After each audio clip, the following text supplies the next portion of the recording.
무죄 사고 포화 변호사 선임하고 오늘 지배하는 자가 그분입니다. 특검은 돈을 받은 사람입니다. 20억 가까이 지원했고 증거할 수 있는 통장들도 주장하고 있습니다. 참 노력은 많이 하신 것 같습니다. 그럼 국제 마피아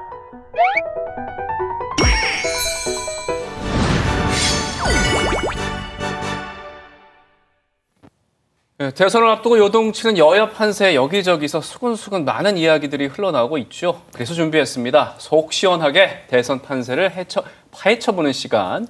이택수, 윤태곤의 대선 앞담화 수곤수곤입니다. 두 분 어서 오십시오. 네, 안녕하세요. 네, 어서 오십시오. 민주당의 이제 최종 후보로 이재명 지사가 선정이 됐는데 사실 그 이택수 대표님 같은 여론 전문가들이 이제 당선이 되고 나면 결정이 되고 나면은 컨벤션 효과가 확일 것이다. 뭐 이런 얘기를 계속했는데 오히려 지지율이 떨어지는 것 같아요. 이재명 후보가 사실 경선이 끝나면 이제 직후의 여론조사는 대체로 뭐 다자구도든 양자구도든 뭐 어느 정도 올라야 되는데 최근 발표된 여론조사 결과들을 보시면은 이재명 후보 지지율이 거의 비슷하거나 약간 하락한 결과들이 소개가 되고 있습니다. 지금 보시는 이제 양자 대결 구도에서 지난주 대비 이재명 후보의 지지율이 소폭 하락한 것으로 나타났고 윤석열 후보는 오히려 상승한 것으로 나타났습니다. 이재명, 홍준표 대결 구도도 마찬가지입니다. 홍준표 후보가 이재명 후보에게 좀 뒤처진 지난주 조사 결과는 사뭇 다르게 이번 주에는 홍준표 후보도 오차 범위 내기 때문에 뭐 팽팽하다고 이제 말씀을 드려야 될 것 같은데 수치상으로는 홍준표 후보가 이재명 후보보다 소폭 높은 결과가 나타났다는 점. 근데 이번에는 이낙연 후보의 지지층이 20%도 안 되게 적게 이재명 후보한테 넘어가다 보니까 오히려 조금 이탈한 증도 있었고 그래서 컨벤션 효과가 지금 거의 없었다고 봐야 될 것 같은데 당 지지율도 좀 변화가 있었던 것 같아요. 네, 그렇습니다. 이제 리얼미터 조사 결과인데요. 민주당 지지율이 지난주 대비 1.9%포인트 하락을 했고요. 국민의힘은 2%포인트 올랐습니다. 국민의힘은 오히려 이제 컷오프 과정에서 4명으로 줄어드는 과정에서 이제 경선 효과가 일부 반영이 됐다고 봐야 될 것 같고 민주당은 역시 말씀드린 명락대전의 후유증이 계속 이어지면서 또 이번 주는 사실 이재명 후보하고 이낙연 후보가 좀 뭐 화합하고 건배사 건배 또 뭐 러브샷 뭐 이런 게 좀 예상이 됐었다가 국감 때문에 좀 연기가 됐거든요. 그래서 언젠가는 뭐 그런 모습이 연출이 되겠지만 아무튼 좀 그게 지연이 되면서 민주당 지지율 소폭 알겠습니다. 아무튼 뭐 여론조사 결과만 보면은 민주당도 그렇고 이재명 후보도 그렇고 컨벤션 효과는 전혀 못 누리는 것 같은데 좀 다른 분석이 있을까요? 뭐 제가 이제 동의는 해요. 원팀을 못 보여주고 있다. 근데 이제 약간 이제 다른 각도에서 보자. 왜 그럼 원팀을 못 보여주고 있느냐. 근데 원팀 못 보여주는 거는 결과고 현상이지 않습니까? 그 원인이 뭐냐를 조금 짚어볼 필요가 있는 것 같은데 아무래도 대장동 문제인 것 같아요. 내가 마음으로는 불복하고 싶은데 사실 불복할 이유라는 게 없지 않습니까? 경선에도 졌는데 지지자들이. 근데 나 이것 때문에 승부 못해 라고 하는 요인을 찾을 때 핑계거리가 생긴 거군요. 그렇죠. 그 핑계를 울고 싶은데 뺨을 때려주는 것이 이제 대장동 문제다. 민주당이 이제 그런 식 스케줄을 잡을 것 같아요. 이재명 지사가 봐라 나 다 해명하지 않았냐. 그리고 뭐 앞으로 수사기관에서 할 것은 맡겨두고 나는 이제 진도를 나가겠다. 그러면은 도지사 사퇴하겠죠. 그리고 이제 선대위 출범도 하겠죠. 그러면서 원팀 뭐 이런 걸 잡으려고 할 텐데 아마도 지금 물밑에서는 이낙연 전 대표를 향한 뭐 수많은 이런 설득이라든지 이런 작업들이 이어지고 있지 않을까. 사실 10월 10일 날 경선이 마쳤지 않습니까? 국민의힘이 11월 5일이에요. 그럼 25일 차인데 사실은 먼저 출발을 하는 거잖아요. 어쨌든 많이 뛰어나가 있어가지고 그쪽 사람들이 또 따라올 걸 대비를 해서 지금은 저축을 해놓고 나중에 좀 까먹어야 될 텐데 저축을 못하고 있으니까 25일 뭐 남은 게 한 보름으로 좁혀진 거죠. 많이 이렇게 좀 올려놔야 될 때입니다. 이재명 후보가 최종 후보로 확정된 이후 이렇게 지지율이 지지부진하다 보니까 민주당도 좀 불안할 텐데요. 민심을 얻기 위한 전략도 세우는 듯해 보입니다. 그 전략이 무엇인지 송영길 대표의 목소리 함께 듣고 오겠습니다. 정권 교체도 아니다를 떠나서 새로운 정권이 만들어지는 거잖아요. 이재명 후보가 문재인 정부의 무슨 총리나 강요나 뭐 핵심 역할을 했던 분은 아니잖아요. 그래서 변화에 대한 기대가 있잖아요. 전 국민 재난지원금 문제 가지고 제가 홍남기 부총리와 아주 부딪혔는데 네네. 경기도는 그냥 다 하겠다고 지금 다 결정한 거잖아요. 네, 그러니까 네. 뭔가 좀 차이가 있는 거죠.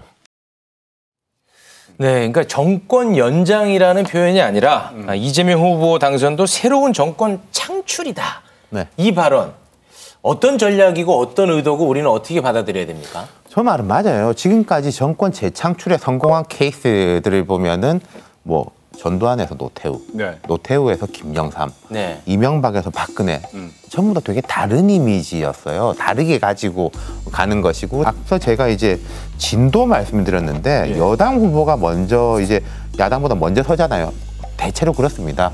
그러면은 야당하고의 대립각보다는 비전, 과거하고는 다르다, 뭐 원팀이다 이렇게 새롭게 또 여당 후보라는 건 프리미엄 있지 않습니까? 예, 어떤 네. 행정력이라든지 정책 역량 같은 거 그런 걸 보여야 되는데 지금 현재는 대장동 가지고 싸우고 있고 그리고 그 다음에 대장동 건으로 파생되는 게 이재명 후보의 지금 뭐 워딩들이나 이런 걸 보면은 뭐 적폐 일소하겠다.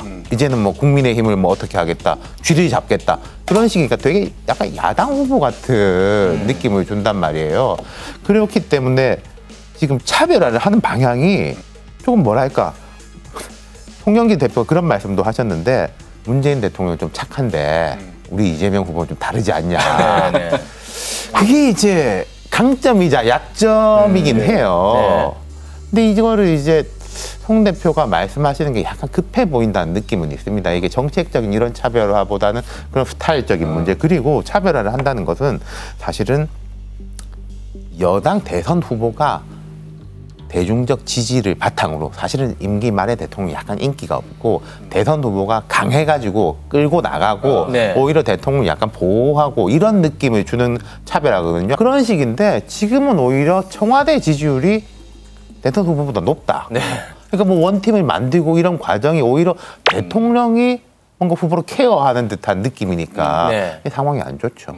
그렇다면 그 청와대와의 관계에 있어서 이재명 후보는 각을 세워야 되는 겁니까? 아니면 뭐 어떻게 해야 되는 겁니까? 아니 이재명 후보가 그런 말을 했죠. 뭐 차별화는 없는데 이제 뭐 다름은 있다 이런 네. 말씀드렸는데 굳이 억지로 차별화를 할 건 아닌데 제가 생각할 때는 이재명 후보 중심으로 가면 돼요. 근데 지금은 송영길 대표가 보이고 송영길 대표가 우리 이거 뭐 차별화하는 거고 원팀인 거고 이런 식으로 보이고 청와대에서 뭐 여당 후보가 이제 돼가지고 면담 요청을 했는데 날짜 잡아보고 있다. 네. 그리고 이 청문회가 끝나면은 뭐 보통 되지 않겠냐라는 식으로 이재명 후보가 뭔가 조금 위축돼 있고 매달리는 듯한 모습을 주니까 그게 안 좋다는 거죠. 네. 그럼 이택수 대표께서 보시기에는 네. 이재명 지사가 더 지지율을 치고 올라가게 어떤 스탠스를 취해야 된다고 보십니까? 일단 이낙연 후보의 지원이 절실합니다. 이낙연 후보와 아까 이제 뭐 건배기 했는데 러브샷을 하든 두 분이 만나는 장면이 연출이 돼야 되고요. 네. 그다음에 가장 비판을 많이 했던 뭐 서른 공동 선대위원장 네. 등이 이재명 후보하고 포옹은 잠깐 했는데 그런 것이 아니라 캠프에서 탕평 인사로 많은 적진의 적장들을 중용을 해야 됩니다. 차별화 관련해서 이제 한 가지 이제 첨언을 하자면 지금 문재인 이제 대통령까지는 사실 정치적인 유산이 있었던 정치인들입니다. 문재인 대통령은 노무현 대통령의 정치적 유산을 갖고 정치를 했었고, 그런데 사실 그 이후에 지금 후보들은 정치적 유산이 뚜렷하지 않기 때문에 사실 섣불리 차별화했다가는 집토끼가 떠나갈 수가 있기 때문에 그리고 이제 말씀하셨던 것처럼 문재인 대통령의 국정수행 긍정 평가가 지금 40% 안팎에 뭐 역대 대통령보다는 지금 높은 상황이라서 섣불리 차별할 수가 어려운 그런 상황이라고 볼 수가 있는 거죠. 네. 아무튼 뭐 이낙연 전 대표의 역할이 이제 중요하다 이렇게 말씀하셨는데 이재명 후보 입장에서 이낙연 전 대표한테 계속 나와라. 빨리 나 안아줘. 뭐 이렇게 해서 될 일이 아니라 압박하는 듯한 모습을 보이면은 아니 진 사람 뭐 더 괴롭히는 거냐 이런 식이 되니까 이게 참 스탠스가 문제인데 차별하고 연결되는 건데 자, 생각해 보시면은 2017년 민주당 경선 때 문재인 후보가 당선됐지 않습니까? 1위예요.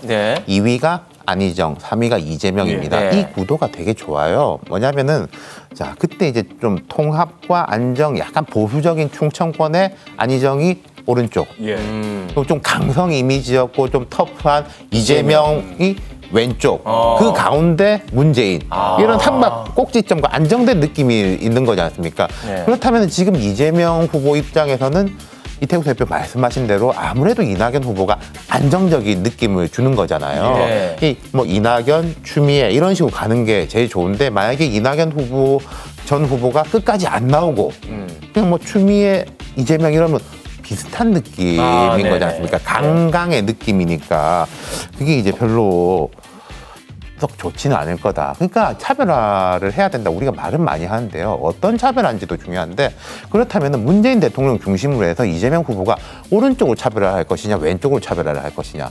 오른쪽으로 한다는 건 흔히 말하는 중도층. 네. 조금 안정적으로 가는 거냐.